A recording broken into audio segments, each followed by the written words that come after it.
বলেছিলাম, মনে আছে কি? ওখানে দাঁড়িয়ে। আর আজকে প্রমাণ দেখুন, সকালে বলছি।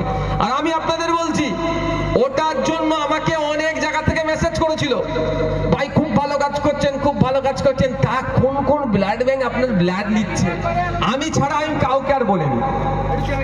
আমার ভাঙড়ের যা সমস্ত নেতৃত্ব ছিল তাদেরকেও বলিনি। এই জন্যই তারা আবেগের বহির্ভূত হয়ে যদি কাউকে বলে দেয়, হুমকি দিয়ে ভয় দেখিয়ে আটকে দিত, ওই রক্তদান উৎসবটাকে হতে দিত না, বানচাল করে দিত।